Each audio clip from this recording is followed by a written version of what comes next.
네, 안녕하세요. 많이들 기다리셨죠? 자, 지금부터 연구개발 직무 토크쇼에 이어서 이번 시간에는 생산 관련 직무 토크쇼를 진행하도록 하겠습니다.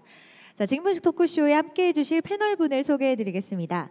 먼저 생산부문은요. 전 메디포럼 제약 제조부서 현재 삼익제약 제조본부장이자 상무이사이신 신현주 본부장님 자리해 주셨습니다. 박수 주세요. 감사합니다.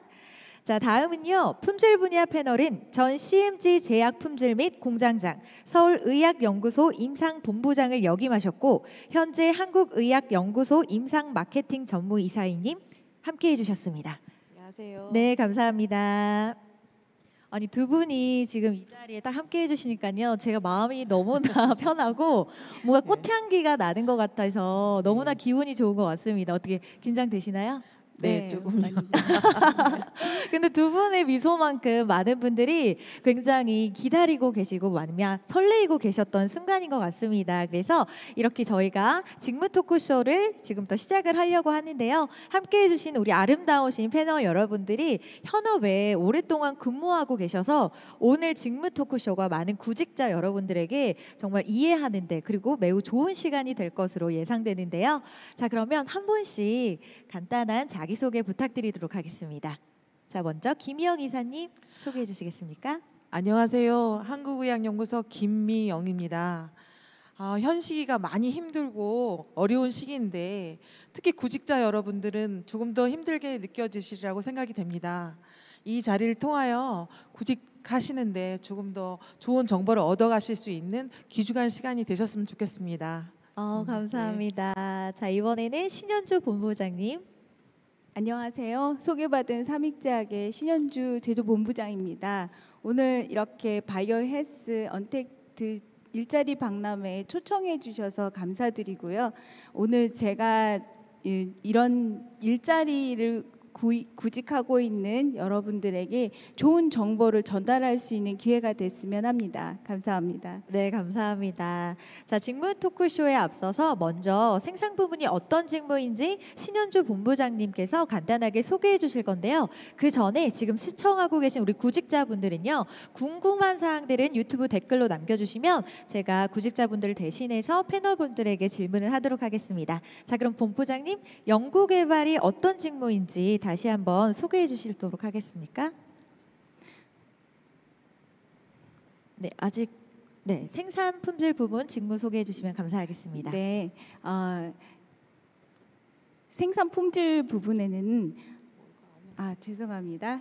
지금 품질 관리 먼저 그렇다면 우리 이사님께서 먼저 소개하도록 하겠습니다.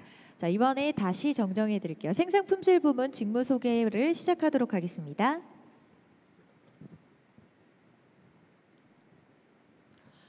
품질에 대해서 먼저 말씀을 드리겠습니다.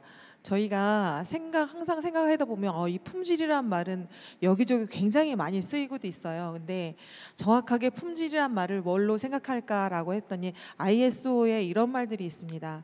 품질이라는 것은 우리가 고객이 요구하는 기대나 어떤 그 요구되는 것들에 대해서 그것을 만족하기 위해서 우리가 그 제품이나 서비스를 어떤 것들을 통해서 해줘야 될 것들 만족시키기 위해서 하는 것들을 품질이라고 얘기를 하거든요.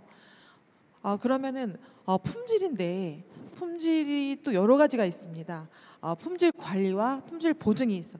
똑같은 품질인데 두 가지로 나눌 수가 있어요. 그래서 제가 아주 간단하게 정리를 좀 해봤습니다. 품질 관리는 일종의 제조사에서 품질 관리는 정해진 기준 및 시험 방법에 따라서 시험을 진행하며 객관적인 데이터를 가지고 품질을 검사 관리하는 것을 품질 관리라고 간단하게 말씀드릴 수 있고요. 품질 보증은 제품이 규격에 맞게 제조되어 시험 관리되고 있는지를 최종 점검하는 것을 품질 보증이라고 합니다. 생각해 보니까 좀 약간 좀 비슷한 것 같기도 하고 좀 다른 것도 같죠. 그래서 크게 이렇게 나눌 수가 있고요. 그다음에 그러면은 우리가 제조사에서 만드는 어떤 제품에 따른 품질 관리, 품질 보증에 대해서도 말씀드릴 수 있는데 그러면 제품이 나오지 않는 어떤 임상 시험이나 비임상 실험 같은 데서는 품질을 어떻게 관리할 거냐, 품질에 대한 부분이 어떤 것인가를 또 한번 생각해 볼 수 있습니다. 그래서 품질 임상 실험에서의 품질을 어떻게 규정할까라는 부분에 제가 의문점을 좀 가졌고요. 아주 간단하게 말씀드리자면 처음에 시험 계획과 그 다음에 수집, 그 다음에 데이터 분석, 그 다음에 결과 보고서로 나눌 수 있습니다. 그럼 결과론적으로 제품의 엔드포인트, 제품의 최종 목표는 우리 그 프로세스의 가장 마지막 단계가 제품입니다. 그럼 임상 프로세스의 가장 마지막은 정보입니다. 그러니까 약간 그 생산하는 것과 어떤 임상 실험 이런 부분들, 보이지 않는 실체에 대한 것 약간 좀 다르게 말씀드릴 수 있고요. 임상 실험에서의 품질은 정보의 신뢰성 뭐 이런 부분들을 말씀드릴 수 있습니다. 결과론적으로 임상 연구에서의 품질 목표는 윤리적이고 법적이고 어떤 GCP나 GLP 기준에 대한 준수, 그다음에 자료의 신뢰성 확보라고 말씀드릴 수 있습니다. 그럼 임상 시험도 있으니까 또 비임상 실험도 또 있겠죠. 비임상은 주로 이제 사람을 대상으로 실험하는 것이 아니라 사람 외의 것들을 가지고 실험하시는 건데요. 그럼 비임상에 대한 또 품질 보증도 궁금할 수 있을 것 같아서 비임상의 품질 보증이라는 것은 시험 성적의 신뢰성을 확인하기 위해 운영 책임자가 지명하는 자에 의하여 이루어지는 해당 시험 및 시설에 대한 감사 및 그 밖의 관련 업무를 뜻하고요. 결론적으로 간단하게 말한다면 신뢰성 보증 업무의 부서는 점검하고 확인하고 판단하는 일을 한다고 말씀드릴 수 있습니다. 지금까지 제조사에서의 어떤 품질이나 품질 보증, 임상, 그다음에 비임상에 대해서 말씀드렸는데요. 그러면은 이 품질이라는 것에 대해서 다 이렇게 말씀드리긴 참 어렵습니다. 직무에 대해서 말씀드릴 수는 어렵고 향후에 다시 말씀을 드리겠지만 자격 시험이 몇 가지 있습니다. 그래서 요거는 요즘 그 구직자들이 많은 자격 시험들을 생각을 하고 계시고 그다음에 패스를 하기 위해서 많은 시력들을 가져서 도움이 되실까 해서 세 가지를 가져왔는데요. 품질 경영 기사는 연 4회 정도가 지금 이루어지고 있고 산업인력공단 CC에서 실시하고 있는 연 4회 정도 필기 시험과 실기 시험을 통해 가지고 진행하고요. 그다음에 두 번째로 화학 분석 기사는 QC나 이런 데 우리가 실험을 많이 하게 되거든요. 그럼 화학 분석 기사를 자격증을 가지게 되면 아무래도 구직하시는데 조금 더 도움이 되지 않을까 해서 한번 기록을 해봤고요. 이것도 실시도 연 4회 정도 진행이 됩니다. 그래서 필기시험 및 실기시험이 진행되고요. 산업인력공단에서 실시됩니다. 세 번째는 좀 독특한 그 비임상 신뢰성 보증 자격시험인데요. 이건 한국신뢰성보증연구협동조합에서 진행하는 건데 특히 임상시험이나 그 비임상 시험에서 요구되는 그 신뢰성 보증 자격증입니다. 실시는 연 1회에 필기 시험을 통해서 진행이 되고요. 응시 자격은 어떤 GLP QA 경력 2년 이상이거나 수습 시험을 통과한 자에 한해서 시험 자격이 준비됩니다. 그래서 구직을 하게 되게 되면 이런 자격증을 갖게 된다면 조금 더 구직하시는데 조금 더 도움이 되지 않을까 해서 간단하게 직무 소개를 마치도록 하겠습니다. 네, 감사합니다. 자, 이번에는 신현주 본부장님께서 직무에 대해 다시 한번 소개해 주시도록 하겠습니다. 생산 제조 부문입니다. 네, 지금 방금 전에 김명 전무님께서 품질 경영 쪽에 품질 관리 쪽하고 품질 보증 쪽에 대해 설명을 해주셨는데요. 저희 제조 파트에는 여러 분야가 다양하게 있습니다. 일단 생산관리팀도 있고요. 제조팀, 그다음에 보관관리팀, 그리고 공무팀, 그다음에 제조 지원팀, 그다음에 영업팀도 같이 가지고 있는 경우가 있습니다. 하나하나씩 살펴보면서 말씀을 드리겠는데요. 생산관리 업무는 그 회사에서 제품을 생산하는 그러한 제품들에 있어서 생산 계획을 수립하고 그 제품 생산에 대한 일정을 관리하고 있습니다. 또한 연간 생산되는 제품들의 생산 실적을 보고하기도 하고요. 회사 내에서 자기네 회사들이 만들어낸 제품들에 대해서 실적 분석 보고서라든지 또는 인원 관리 또는 공정 관리 이런 것들을 요구하게 되죠. 따라서 전체 제조 파트에 브레인들이 모여 있는 곳이다라고 말씀을 드릴 수 있어요. 그래서 또한 일단 뭐 밸리데이션이라든지 그다음에 원가 제조 절감을 위한 어떠한 개선 방법에 있어서의 이런 프로젝트성 업무를 하기도 하는 파트이기도 합니다. 제조팀으로 말씀을 드리면요, 이거는 회사마다 다르게 운영하기도 합니다. 어떤 회사가 제품을 만드는 그런 제형에 따라서 구분을 하기도 합니다. 뭐 내용 고용제팀, 액제팀, 연고 크림팀 뭐 이렇게 구분을 하기도 하고요. 아니면 공정에 따라서 홍가립팀, 뭐 타정팀, 코팅 선별팀, 뭐 포장팀 이렇게도 구분을 합니다. 그래서 보통 회사들마다 제조팀은 한 개의 팀을 가지고 있는 경우가 드뭅니다. 여러 개 팀으로 구성되어 있고요. 그다음에 보관관리팀 같은 경우에는 어떻게 보면 영역이 굉장히 넓다고도 얘기할 수 있어요. 제품에 들어가는 원료에 있어서 입출고 관리를 할 뿐더러 그다음에 원료의 구매, 그다음에 보관소에 있어서 보관소의 영역 관리, 뭐 온습도라든지 그다음에 뭐 청정도 관리 이런 것도 하고요. 방충 방서 관리 이런 것도 하고 있습니다. 물론 회사 내로 들어오는 반품이나 폐기에 대한 이런 것도 관리를 하고 있죠. 공무팀 같은 경우에는 회사마다 인원이 적게는 몇 명도 있는 경우도 있지만 큰 기업인 경우에는 수십 명에 달하기도 합니다. 여기는 건물이라든지 시설, 장비에 대한 유지 보수 관리를 하고 있고요. 신 장비를 구매할 때는 제조팀하고 협업을 해서 어떤 장비를 구매할지, 어떤 장소에 놓으면 적합할지, 그다음에 환경에는 어떤 문제가 없을지 이런 거에 대해서 협업을 합니다. 그래서 제조팀하고 사실 공무팀이 가장 밀접한 관계에 있다고 볼 수가 있죠. 제조 지원은 회사마다 이름을 다르게 가져가는 팀도 있습니다. 예를 들면 이거는 이 업무를 하는 팀들은 뭐 프로젝트성으로 인해서 TFT로 구성을 하는 회사도 있고요. 아니면 아예 고정적으로 두는 회사도 있습니다. 내지는 연구소에 두는 회사도 있는데 어떤 일을 하냐면 제품에 문제가 발생됐거나 어떤 공정에 문제가 있을 때 이거를 투입이 돼서 원인을 파악하고 개선하는 팀입니다. 그래서 뭐 트러블 슈팅 팀이라고도 하고요. 저희 회사 같은 경우에는 고급스럽게 프로덕트 임프루브먼트라고 해서 줄여서 PI 팀이라고도 하고 있습니다. 그래서 파일로트 생산을 할 때 업무 지원을 한다든지 공정 파라메타를 설정할 때 업무 투입이 돼서 지원을 하기도 합니다. 마지막으로 설명드릴 것은 영업팀입니다. 각 회사마다 OEM 영업을 하고 있는데요. 일명 그 제약업계에서는 위스탁 영업이라고 하고 있습니다. 이 제품은 제조 원가를 다 알아야 되기 때문에 이러한 영업들은 공장에다 두는 경우도 있고요. 연구 개발로 인해서 이 개발 단계에서 영업을 하는 회사는 개발부에 두기도 합니다. 또는 영업이기 때문에 영업에 파트를 두고 있는 회사도 있고요. 그래서 각각 그 회사의 설정에 맞춰서 다양하게 두고 있기도 합니다. 그래서 이런 팀들은 계약서를 검토하고 그다음에 계약 단가라든지 이런 가격들을 설정하기도 하고요.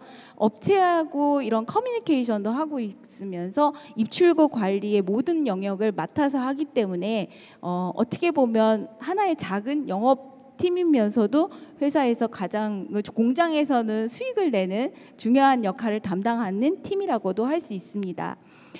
각각 파트를 보면은 사실 제조팀에서는요 인원들을 뽑을 때 제조에서 출발하는 경우가 많습니다. 아까 말씀드렸듯이 생산관리는 브레인이고 여러 파트를 알아야 되기 때문에 생산관리 직원을 그냥 신입사원을 뽑는 경우보다 제조팀이라든지 품질관리팀 또는 연구소에서 보직 변경을 통해서 자리 변경을 하기도 하고 있고요. 그다음에 보관관리 같은 경우에는 유통이나 물류 이런 전공을 한 사람들한테 적합할 수도 있습니다. 그런데 요새는 현장 내에서 반드시 지게차 자격증을 갖고 있는 이런 사람들이 유리하게 되어 있습니다. 여러 가지 파트가 있는데 이런 제조 부분은 그 주로 이과 전공자인 뭐 우리 흔히 알고 있는 전기 기계, 뭐 전자, 화학, 뭐 생물학 다양한 파트에 이런 사람들이 모여서 일하는 이런 직종군이라고 말씀드릴 수 있을 것 같습니다. 네, 이상입니다. 네, 감사합니다. 두 분께서 너무나 자세하게 알려주셔서 저도 그냥 막 생각하긴 막역하기만 했던 그 파트에 대해서 너무나 잘 알고 또 이해할 수 있는 시간이었던 것 같아서 너무나 감사합니다. 자, 그럼 제가 먼저 몇 가지 질문을 하도록 하겠습니다. 먼저 요즘에는요, 많이 격차가 해소되고 있는 것 같아요. 그래서 여성으로서 임원이라는 직급을 달기까지 마냥 쉽지만은 않으셨을 것이라는 생각이 드는데, 그래서 막상 이렇게 두 분을 직접 제 눈으로 보니까 여자로서 너무 멋있기도 하고 신여성 같기도 하고, 또 이런 두 분을 보면서 요새는 알파걸이라는 신조어까지도 생각이 났잖아요. 그래서 이제 두 분이 생각하시기에 바이오헬스 산업업계에서 생산 부분에 여성 직장인들이 많이 계시는지, 그리고 두 분처럼 저희들도 이렇게 꿈을 키울 수 있는지, 이거 한번 여쭤봐도 될까요? 우리 먼저. 네. 사실은 제약업계에 여성 직원들이 많습니다. 아, 예, 그래요? 비율이 오히려 생각보다 많습니다. 특히 제조 파트의 이런 포장 쪽에는 주부 사원들이 많거든요. 그래서 저희 회사 같은 경우에도 거의 포장팀에는 100% 여자 직원들이 있고요. 네. 또 여자분들이 꼼꼼하고 섬세하다 보니까 그럼요. 이제 장비 다룰 때도 남자 직원들에 비해서 네. 이런 면은 탁월하게 뛰어난 면도 있습니다.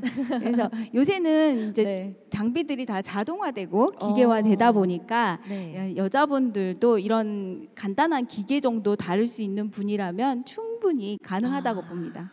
네, 감사합니다. 우리 김미영 이사님께서는 어떻게 생각하시나요? 네, 많이 있습니다. 그리고 점차 더 늘어가는 추세이기도 하고, 전에는 그냥 직원이고 그냥 그러니까 직원에서 임원으로 발탁되는 경우가 요즘 많이 있습니다.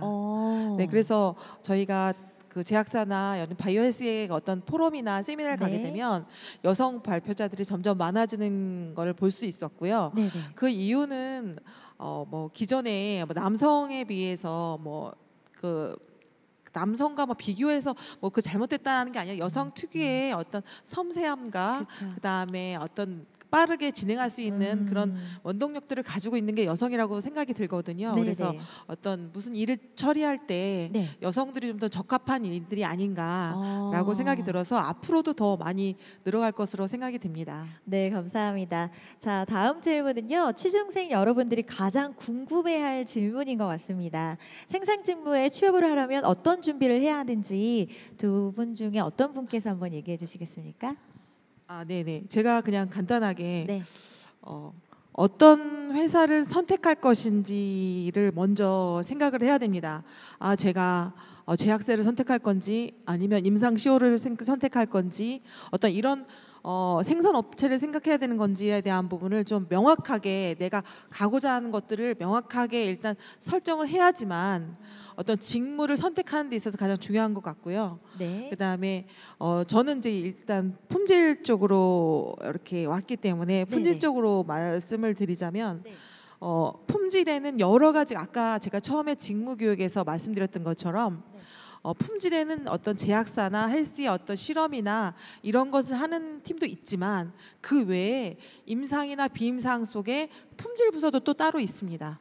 그래서 저는 오늘 기존에 알고 있는 실험을 하는 것보다 그 외에 어떤 그런 분야도 있다라는 것들도 좀 알려드리려고 이렇게 말씀을 드리고요. 네. 그다음에 임상이나 비임상의 품질 업무를 구직하려면 네네. 미리 어떤 거기에 필요한 교육들을 먼저 들으시는 게 가장 좋습니다. 거기에 꼭 임상이나 비임상의 품질 부서를 들어가려면 꼭 받아야 될 교육에 대한 부분들이 법적으로 규정되어 있는 경우가 많습니다. 네네. 그래서 회사에서 어차피 입사가 되면 그것을 교육을 받지만 미리 그런 교육 자료를 통해서 자격을 갖추게 된다면 제가 생각하기에 조금 더 구직하는데 네. 도움이 되지 않을까, 그런 생각이 듭니다. 네, 감사합니다. 이번에 우리 신현주 본부장님께서는 취업을 하려면 어떤 준비를 해야 되는지 가장 실질적이고 네, 이런 부분에 대해서 한번 알려주시면 감사하겠습니다. 네, 사실 제조 영역에서는 그렇게 큰 그런 준비할 건 솔직히 별로 없기는 해요.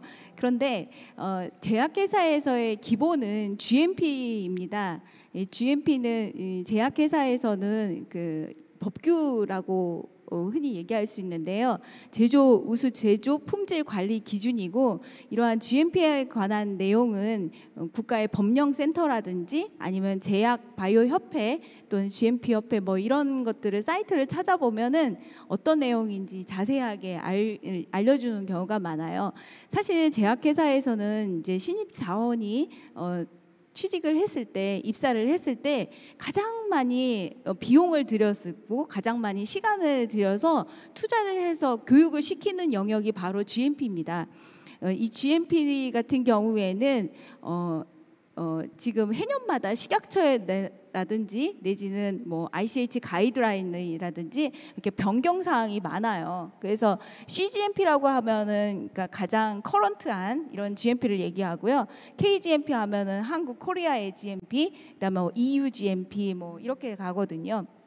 그래서 사실 저 같은 이런 책임자인 경우에도 해년마다 이런 바뀌는 거에 대해서 공부를 하고 있어요. 그래서 이 바이오 헬스 쪽으로 지원하는 구직자라면 GMP에 대해서 어느 정도 공부를 하고 들어오신다면 많은 도움이 될 것 같고요. 그다음에 지금 아까 말씀드렸듯이 제조 쪽에는 일단 실적 뭐 이런 실적. 통계 이런 것들을 위해서 엑셀이라든지 기본적으로 요새 학생들이 많이 하고 있는 이런 정도면 어느 정도 다 될 것 같습니다. 가장 중요한 거는 내가 이 회사 꼭 붙어야지 하는 그런 열망 맞아요. 그리고 성실성이 기본이 아닐까 싶습니다. 네, 감사합니다. 지금 유튜브로 많은 분들이 직무 토크쇼를 시청해주고 계시는데요. 그래서 지금 시간에는 댓글로 한번 소통을 해보도록 하겠습니다. 자, 정성환님께서 화학과 졸업 예정자입니다. 품질관리 직무에 지원하는데 화학 분석기사 자격증 유무로 인해 차이가 많이 날까요? 라는 질문을 해주셨어요. 차이가 많이 나지는 않습니다. 다만 분석 자격증을 갖고 있다는 것 자체가 내가 분석에 대한 부분에 어떤 관심과 앞으로의 조금 더 남들보다 노력했다라는 어떤 그런 노력의 결과물이기 때문에 면접 시 또는 어떤 서류 전형에서 아무래도 경쟁력이 있다고 판단이 됩니다. 네, 감사합니다. 굉장히 많은 질문을 해주고 계셔서 저희가 웬만하면 다 이 질문에 답을 해드리도록 노력하도록 하겠습니다. 자, 이번에는 유도인님께서 FDA와 같은 국제 규제 기관의 실사, 제조 허가 승인은 주기적으로 받아야 하는지 그리고 공장 단위로 이루어지는지 궁금합니다라는 질문을 해주셨는데 이 부분에 대해서는 네. KFDA 즉 우리나라 식약처에서는 3년마다 주기로 적합 판정서를 내고 있습니다. 네. 그래서 저희는 3년마다 바쁘죠. 이거를 준비하느라고. 네네. 네, 그동안에 실사 받았던 거를 보완하기도 하고요. 그다음에 지금 현재 아까 말씀드렸듯이 현재 KFDA에 맞춰서 또는 CGMP, EU GMP에 맞춰서 거기에 보완하고 준비를 하고 있죠. 네. 근데 이제 그 외국으로 우리 회사 제품을 수출하는 경우라면 유럽으로 수출을 해야 되겠다 하면 EU GMP에 맞춰서 준비를 해야 되는 거고 네. 미국으로 진출을 해야 되겠다 하면 CGMP에 맞춰서 해야 됩니다. 그래서 이런 업무들은 그 제약회사에서 네. QC, QA 할 거 없이 제조 파트 너나 할 거 없이 모두 다 협력해서 해 주어야 되는 부분이라고 말씀드릴 수 있어요. 네, 감사합니다. 이번엔 지수님께서요. 생화학 QC도 있는 걸로 알고 있는데 생화학 QC는 어떤 업무를 수행하나요? 라는 질문을 해주셨어요. 질문을 못 자세히 네, 못 생화학 QC도 있는 걸로 알고 있는데 네네. 네, 생화학 QC는 어떤 업무를 수행하는지 네, 저는 뭐 생화학 파트는 아니지만 여러 가지 생화학이라고 해서 생락적인 그런 부분이라서 또 뭐 나누다 보면 미생물 쪽으로도 얘기할 수 있습니다. 그래서 요즘은 코로나 때문에 면역력이라는 부분도 있고 그다음에 코로나로 인한 어떤 여러 가지 문제가 있기 때문에 이런 생화학적인 부분에 굉장히 많은 그런 인력들이 많이 필요한 건 사실입니다. 다만 이제 이런 것들이 하다 보면은 이게 전문적인 인력들을 하기 위해서는 많은 이제 시간이 필요하기 때문에 바로 투입될 수 있는 건 아닙니다. 그래서 미리 수습과 여러 가지 걸쳐서 진행을 해야 되기 때문에 일단 뭐 지금 신입들이 생화학에 대해서 하고 어떤 이런 여러 가지 문제들을 얘기한다는 건 그런데 일단 생화학 QC에 대해서도 있고요. 많이들 필요로 하고 있습니다. 네, 감사합니다. 자, 이번에는요, 정성환님께서 또 질문해 주셨어요. 품질 관리 업무에 지원할 때 토익은 몇 점 정도를 준비해둬야 하나요?라고 가장 현실적인 질문인 것 같습니다. 자, 두 분이 생각하기엔 네, 어떻게? 품질 부서는 일단 그 제약으로 얘기한다면 품질관리 기준서가 따로 다 있습니다. 실은 국내 제약사들은 다만 요즘 저희가 너무 글로벌하기 때문에 문서들을 거의 영어로 작성하기도 합니다. 와. 그래서 어떤 토익 점수라고 판단하긴 그런데 USP나 EP 뭐 어떤 땐 그 독일 약점까지도 보게 되는 상황이 발생될 수 있어서 제가 보기에는 기본적인 영어 실력을 갖추셔야지만 어떤 실험을 하시거나 참고문을 보실 때 도움이 되실 것 같습니다. 뭐 몇 점이면 높으면 높을수록 좋겠죠. 네. 저는 질문을 하면 할수록 두 분이 점점 더 대단하게 느껴지는 이 기분은 뭘까요? 여러분들도 꼭 지원하셔서 꼭 좋은 성과를 맺어서 두 분과 함께 즐겁게 일하실 수 있는 기회가 오셨으면 좋겠습니다. 다음 질문으로 한번 넘어가도록 할게요. 네, H.E. 킴님께서 품질 관리 업무를 하는데 전공 외에도 다른 분야의 공부가 더 필요함을 느끼신 적이 있는지, 그리고 실무진의 최종 목표가 궁금합니다라고 얘기가 나오셨어요. 제 질문이 많네요. 품질 관리를 하게 되면 통계 쪽에 많이를 하게 됩니다. 품질은 아까 말씀드린 대로 품질 관리와 품질 보증이 있습니다. 품질 관리는 숲에서 나무랑 숲을 보는 거랑의 약간의 차이입니다. 그래서 어떤 품질 관리를 통해서 품질 통계를 진행하게 되고요. 연간에 어떤 품질 통계를 통해 가지고 여러 가지들을 분석하고 하는 그런 경우도 많습니다. 그래서 저는 조금 더 추천해 드린다면 아까 신상무님도 말씀하셨지만 통계 쪽에 조금 더 관심을 가지시고 거기에 따른 뭐 공부를 좀 하시는 게 조금 더 도움이 되실지 않을까 생각됩니다. 네, 감사합니다. 그리고 영소님께서는요, 품질관리 초대졸 이상의 대졸자가 지원하면 잘 안 뽑는다고 하세요. 정말 그런 편인지 한번 여쭤보셨는데, 자, 품질관리 초대졸 이상의 대졸자가 지원하면 잘 안 뽑는다는 얘기가 있다고 합니다. 실질적으로 그런지 솔직하게 말씀해 주세요. 그렇진 않습니다. 그렇진 않습니다. 제약 회사마다 그 나름대로의 그 자격 기준이 있습니다만은 일단 뭐 초대조를 뽑지 않는다는 것은 아니고 아까 말씀드린 대로 어떤 규격이나 이런 것들 보다 보면 외국 문서라든가 여러 가지 것들을 봐야 되는 거고 참고해야 될 일들이 많이 있습니다. 그렇게 되면 그런 것들을 충분히 스스로가 보고 확인할 수 있는 정도의 자격이면 뭐 초대절이든 4년제든 상관이 없다고 생각이 됩니다. 저는 그렇게 생각합니다. 네, 감사합니다. 자, 이번에는 김코몽님께서 서류 전형 합격률을 높이는 방법이 있을까요? 라고 여쭤보셨어요. 아무래도 제일 먼저 패스해야 되는 게 서류 전형이잖아요. 그 꿀팁 있으시면 좀 알려주시면 감사하겠습니다. 네, 그건 제가 말씀드릴게요. 요새 그 일자리 구하시느라 여러분들 되게 어려우시죠? 저희도 한 명 뽑는데 보통 서류가 200~300장 들어오는 경우가 많아요. 그러면 일단 실무자들이 서류 전형에서 일단 뭐 최종 뭐 한 명 뽑는다면 최대 뭐 20장, 30장까지 먼저 추리죠. 그런데 그 서류에서 불성실한 게 느껴지는 서류들이 있습니다. 네. 그래서 본인이 작성한 이력서를 처음부터 꼼꼼하게 좀 읽어서 이게 내가 면접관이 돼서 이 서류를 뽑을 것인가 말 것인가 한번 체크해 보는 게 좋을 것 같아요.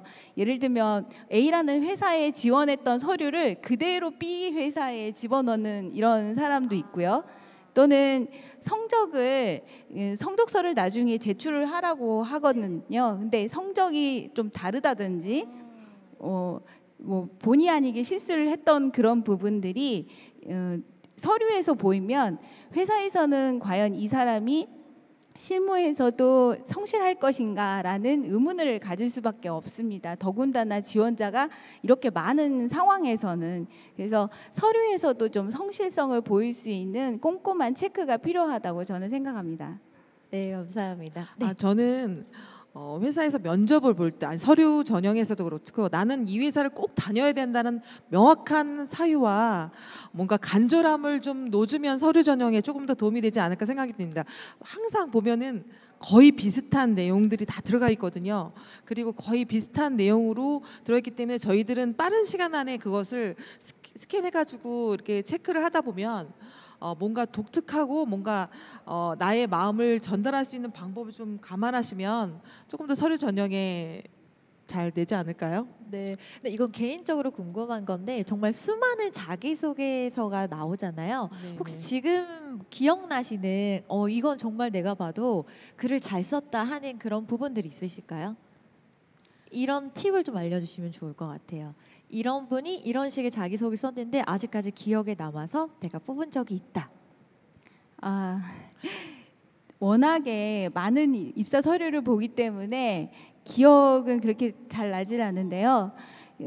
사람들이 자기 이력을 꾸미는데 화려하게 꾸미기를 원해요. 맞아요. 그런데 이렇게 보면은 중간에 이렇게 끊김이 있는 구간이 있거든요. 그러니까 뭐 내가 뭐라고 해야 되나, 외국을 갔다 왔다든지 네. 여행을 갔다 왔다든지 뭐 이렇게 네. 끊임이 있더라도 그거를 어찌됐든 그 스토리를 잘 만들어서, 그러니까 맞아요. 내가 나에 대해서 얼마나 노력하고 있는지 이런 거를 보여줬던 그런 이력서들이 좀 기억에 남는 것 같아요.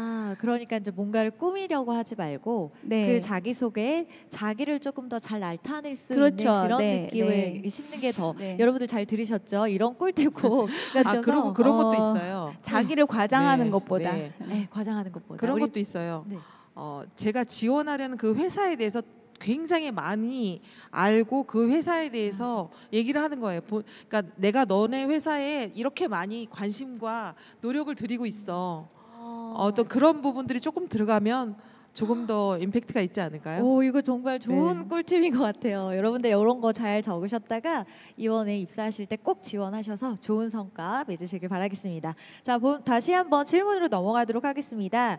네, DAYUN님께서 미국에서 품질관리 인턴하면서 GMP를 배우긴 했는데 한국에서 GMP 교육하는 건 어떤 건가요? 라는 질문을 해주셨어요.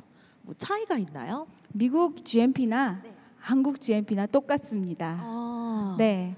어디서 공부하든 GMP는 똑같아요. 똑같아요? 네, 제약이 거의 네네네. 비슷합니다. 어떻게 보면은 네. 이게 ICH 가이드라인을 따라서 하기 때문에 네. 국제적으로 통용이 되는 가이드라인이고요. 네. 그리고 우리나라 이 제약 산업이 예전에 비해서 거의 글로벌화가 되었어요.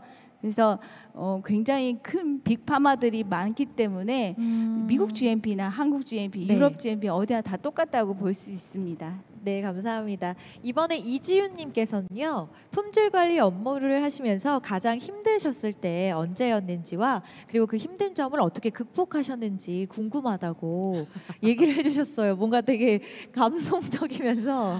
네. 예전에는 품질관리 부서와 품질보증 비서가 굉장히 하드한 부서였습니다. 밤 늦게까지 일을 많이 했고요. 잔업 시간도 굉장히 많았어요. 요즘은 52시간이라는 그런 이제 거기 때문에 많이 줄었긴 했지만, 왜냐하면 생산이 되고 그다음에 출고가 되기까지 시간이 굉장히 네. 짧거든요. 그러다 네네. 보니까 그 시간 안에 그 모든 것들을 해결해야 되는 그런 어머. 것들이 있었습니다. 그래서 굉장히 일이 많았었어요. 그리고 꼭 해야 되는 일들이 어떤 물리적으로도 굉장히 많았던 시절이 있었습니다. 네. 그래서 그것 때문에 많이 여성 인력들이 많이 그만두기도 하고 힘들어하기도 맞아요, 하고, 맞아. 특히 결혼을 해서 이제 그 생활하다 보면 유기용매라든가 여러 가지들을 맡게 되는데, 임신하게 되거나 아이를 가지게 되면 그런 일들을 어떻게 할까라는 그쵸. 부분들이 많이 있었어요. 네네. 그렇지만 그런 것들은 누구나 다 있는 일이기 때문에 그런 일을 때문에 요즘은 그래서 많이 좋아졌고요. 네. 요즘 좋아졌고 또 자동화 기기도 많이 됐고요. 그래서 충분히 뭐 잘 어렵지 않습니다. 요즘은. 네. 근데 말하시면서 우리 김희영 이사님 눈가가 촉촉해진 느낌을 받았어요. 그때 그 힘들었던 느낌이 그쵸? 네. 딱 자석을 네. 쫙 뜨게. 너무 대단하신 것 같아요. 두 분 정말 존경합니다. 자, 그럼 다시 본론으로 들어가서 질문을 하나 다시 하도록 할게요. 정말 많은 분들이 궁금해하신 사항들이 굉장히 많아서 어떤 질문을 해야 될지 제가 되게 많이 걱정이 되는데, 맑은 하늘님께서 생산 제조 부서 내에서 공정 관리 및 공정 개선 직무도 담당한다고 이해해도 괜찮을까요? 이렇게 얘기해 주셨는데 맞나요? 생산 제조 부서 내에서 공정 관리 및 공정 개선 직무도 담당하는 건지. 네, 네. 네. 이거는 회사마다 좀 다른 게 운영을 하는 회사가 서로가 다릅니다. 네네. 네, 공정 관리를 제조 영역에다 두는 회사도 있고, 그다음에 품질 보증에다 두는 회사도 있고, 내지는 뭐 품질 관리에다 두는 회사도 있어요. 그래서 그 공정 관리는 그렇게 할 수는 있고요. 그런데 이제 공정 개선은 또 다른 얘기거든요. 네. 공정 개선은 이제 공정에 뭐가 문제가 있을 때 이런 거를 이제 그 원인을 파악하고 개선하는 거라서 네. 이거는 보통 제조 영역에다 두기도 하고요. 네. 아까 처음에 말씀드렸듯이 연구소에서 제품을 처음에 신제품부터 시작을 하기 때문에 연구소에다 두는 회사도 있습니다. 그래서 회사에 따라서 이거를 영역을 누가 할 건지 이게 정해지는 거라서 네네. 이게 누가 한다고 딱 정의를 하기는 어렵습니다. 그리고 이분께서 동일하게 주전공과 복수전공이 관련이 없는데 복수전공으로 지원한다면 현실적으로 불이익이 있는지 뭐 상관이 없는 건가요? 아니면 뭐 따로 원하시는 그런 전공들이 있으신 건지. 품질은 네. 어떤 이제 제약이나 어떤 생산을 하는 업체에서의 품질에서는 어떤 뭔가 분석이나 실제적으로 시험을 하는 경우가 거의 많습니다. 그렇기 네네. 때문에 자연계를 기반으로 해서 기본적인 그 지식을 가진 그런 분들을 많이 그 회사에서는 요구를 하고 있고요. 네. 부전공이라고 복수전공 했다 하더라도 어떤 그런 기본적인 지식을 갖고 있다면 저는 문제 없다고 판단이 됩니다. 네, 감사합니다. 그리고 이지윤님께서 아까 우리 김희영 이사님의 말씀을 듣고 정말 대단하신 것 같다고 답변해 주셔서 감사하다고 댓글 네, 남겨주셨어요. 역시 저와 같은 마음이신 것 네. 같고요. 다시 한번 질문으로 넘어가도록 하겠습니다. 자, QC 부서에 대해서 많은 분들이 관심을 갖고 계시는 것 네. 같은데요. QC 부서에 입사하고 싶은 취업 준비생입니다. 분석을 하는데 사용하는 기기가 HPLC, UV, MS 제외하고 어떤 것이 있는지, 주로 사용하는 기기는 어떤 것인지 궁금합니다라는 질문을 해주셨는데 네네. 혹시 여기에 대해서 대답을? 뭐 기기는 정말 많습니다. 그래서 가장 대표적인 게 아까 말씀하신 HPLC나 GC, 그다음에 UV 등이 있고요. 그 외에 뭐 NMR도 있고 IR도 있고 여러 가지 기기는 너무 많습니다. 이런 부분들은 우리 규정에 맞는 기기를 사용해야 되고 미리 그런 기기에 대해서 사용했다라고 뭐 생각 안 하셔도 신입 사원들은 다 보게 되고요. 네네. 다만 이제 경력 사원으로 진행하시게 되면 네. 어떤 기계를 사용했는지, 어떤 사용사의 기기를 사용했는지에 대한 부분도 많이 문의가 됩니다. 그리고 네. 그거 HPLC나 GC, IR 뭐 이런 부분들은 네. 조금 더 그 능숙하게 하려면 시간이 좀 필요하기 때문에 경력직들은 내가 어떤 기기사에 그 기기를 사용했는지 어떤 프로그램을 내가 운영할 수 있는지에 대한 네네. 부분들도 정확하게 알고 구직하신다면 조금 더 도움이 될 것 같습니다. 네, 감사합니다. 그리고 김코몽님께서 생산 쪽에서 어떤 역량을 가지고 있는 사람을 선호하는지라고 여쭤보셨는데 사실 이거는 아까 우리 신현주 본부장님께서 먼저 얘기를 해주셨지만 조금 늦게 들어오신 우리 김코몽님을 위해서 다시 한번 얘기해 주실 수 있으십니까? 네. 어떤 역량을 가지고 있는 사람을 뽑는지. 네. 제조 파트는 아까 처음에 말씀드렸듯이 이과생이면은 다 됩니다. 근데 이제 요새 트렌드가 이렇게 멀티태스킹을 요하는 경우가 많다 보니까요. 그래서 뭐 꼭 한쪽으로만 이렇게 가지고 있는 그런 사람보다 나를 이것저것 나는 할 수 있다라는 걸 역량을 보여주시는 분들이 훨씬 더 적합하다고 볼 수 있고요. 뭐 스페시픽하게 말씀드리자면 뭐 보관원 관리 같은 경우 아까 말씀드렸듯이 무슨 지게차 자격증 그 외에는 뭐 영어는 기본적으로 다들 하고 계시니까 어느 정도 대학을 졸업할 정도의 그런 영어면은 문서라든지 뭐 또 작성이라든지 그다음에 약전 같은 거 이런 거 해석하는 데는 별 문제가 없을 것으로 생각이 되고요. 네. 제일 중요한 거는 아까 얘기했듯이 내가 이 회사를 꼭 다녀야 되겠다는 그런 열망과 맞아요. 그다음에 성실함. 네. 특히 제조 파트는요. 오히려 그 품질이나 QC, QA에 비해서 이직률이 더 적습니다. 사실은 이유가 팀워크로 일을 하기 때문에 네. 어떤 트러블이 생겨도 팀 내에서 많은 것들을 해결하고 고충을 서로 나누고 이해하는 부분들이 있어서 오히려 한 번 입사를 하게 되면 수십 년씩 그 장기 근속을 하시는 분들이 많아요. 예, 그렇습니다. 네네. 그래서 그 회사를 애사심도 더 많이 가질 수 있는 기회도 되고요. 그래서 가장 중요한 거는 내가 이 회사를 다녀야 되겠다라는 그런 그 패기 그리고 네. 열망 네. 그리고 어떠한 성실함 이런 네. 것만 있으면 무장이 된다면 충분히 어. 가능하다고 생각합니다. 네, 우리 신현주 본부장님께서 너무 자세하게 잘 얘기를 해주셔서 그런지 김코몽님께서 죄송하다고 다시 답변해주셔서 감사하다는 댓글을 남겨주셨어요. 저희 신현주 본부장님은 김코몽님의 꿈을 응원합니다. 사랑합니다. 지원해주셔서 꼭 좋은 결과 있길 원하겠고요. 시간이 없어서요, 여러분들 너무나 죄송해요. 마지막으로 한 질문을 마치고 저희는 유튜브 질문을 여기서 마무리하도록 하겠습니다. 자. 와추르님께서 계약직으로 경력이 3년 정도 있는데 QC 직군의 중고 신입으로 장점이 있을까요? 라는 질문을 해주셨어요. 네, 죄송합니다. 자 다시 말씀드릴게요. 네네. 네, 이분께서 생산 쪽 계약직으로 경력이 3년 정도 있다고 하세요. 그런데 생산 쪽, 네. QC 직군에 중고 신입으로 입사를 중고. 했을 때 장점이 있을까요? 라는 질문인 것 같아요. 장점이 있다고 봅니다. 왜냐하면 QC와 제조 부서는 별개의 부서가 아닙니다. 네, 그래서 아까 잠깐 신상무님이 말씀하신 네네. 것처럼 공정 관리도 어느 팀들은 제조 파트에 있는 팀들도 있지만 네네. QC에 공정 관리가 들어가 있는 회사도 있습니다.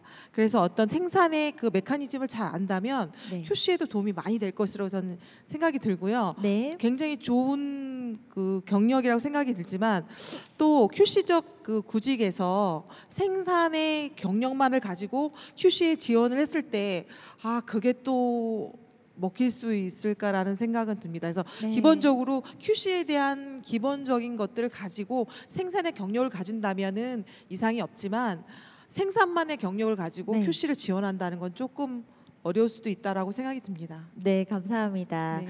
자, 이렇게 우리 김희영 이사님과 신현주 본부장님과 이렇게 소통을 하다 보니까요, 여러분 너무나 아쉽지만 거의 마칠 시간이 다 된 것 같습니다. 혹시 우리 두 분께서 마지막으로 우리 구직자 여러분들께 이거는 꼭 내가 인생 선배로서 그리고 취업을 먼저 하고 내가 임원이 된 이 시점에서 봤을 때 내가 이제 과거로 돌아갔을 때 이 부분은 꼭 얘기를 해주고 싶으시다. 그런 부분 있으시면 한마디씩 얘기해 주시면 감사하겠습니다. 요즘 워라밸이 중요시되는 세상입니다. 그래서 어떻게 하면 워라밸을 지킬까라고 많은 직원들이 저희한테 많이 제안을 합니다. 저희가 뭔가 지시를 할 때 워라밸이 어긋난다고 많이들 얘기를 해요. 네. 이거는 이렇지 않습니다라고 얘기를 하는데 실제적으로 제가 임원이 되다 보니 임원들이 그리고 회사 입장에서 쳐다보니 어떤 그 직원들의 로열티에 대한 부분을 굉장히 중요시 여기게 되더라고요. 그래서 굉장히 반대되는 거죠. 워라밸과 로열티는. 네. 그렇지만 적절하게 그 두 가지를 잘 활용해서 생활하시다 보면 꼭 로열티로 가서 무조건 회사 측 입장을 얘기하는 건 아닌데 네. 그래도 다른 사람보다 내가 좀 더 회사에 더 열심히 노력할 수 있다라는 부분들이 보여진다면 여러 가지 구직하시는데도 문제가 없을 뿐더러 오랜 생활 동안 회사 생활하시는데도 문제가 없지 않을까요? 네, 감사합니다. 자, 우리 신현주 본부장님. 네. 구직자들이 어떤 회사를 선택을 할 건가 고민을 많이 하잖아요. 네, 먼저 자기 자신을 좀 돌아보면서 분석을 해보시면 좋지 않을까 그런 생각이 듭니다. 나는 어떤 일을 좋아하고 또 자기가 가장 좋아하는 일을 잘 할 때가 제일 좋다고 하잖아요. 그래서 나는 어떤 일을 좋아하고 나는 어떤 행동을 할 때 가장 행복하고 그리고 나는 그 봉급을 원하는 건지 아니면 네. 아까 지금 전무님이 말씀드렸듯이 나는 즐기는 여유가 중요한 건지 네, 네. 그런 걸 자신을 파악한 다음에 그 다음에 회사를 맞는 회사를 찾았으면 좋겠고요. 네, 네. 특히 자기 전공 이 제약회사라는 게 원료를 만드는 회사도 있고 네. 완제를 만드는 케미컬 회사도 있고 네. 또는 생물학 제제를 만드는 회사도 있고 다양하잖아요. 네. 그래서 자기 전공과 맞는 회사를 그 다음번에 찾았으면 좋겠고요. 네. 지금 청년 일자리가 그러니까 모자라는 시대고 구직도 잘 안 되는 시대잖아요. 네. 어찌됐든 여러분들이 노력한 만큼 언젠가 나를 알아주고 나를 받아주는 회사는 꼭 있을 거라고 생각이 듭니다. 네. 그래서 실망하지 말고 어. 기운 내서 용기를 내서 네. 항상 도전하는 여러분들이 되시기를 정말 바라겠습니다. 네, 감사합니다. 그럼 마지막으로 제가 부탁을 드릴게요. 지금 보고 계시는 되게 불안하고 두려움에 떨고 계신 우리 구직자분들에게 응원을 하는 시간을 가져보도록 하겠습니다. 제가 하나, 둘, 셋 하면 구직자 여러분들 화이팅 하면 마치도록 하겠습니다. 준비되셨죠? 네. 자, 하나, 둘, 셋. 구직자 구직자 여러분들 여러분, 화이팅! 화이팅! 감사합니다.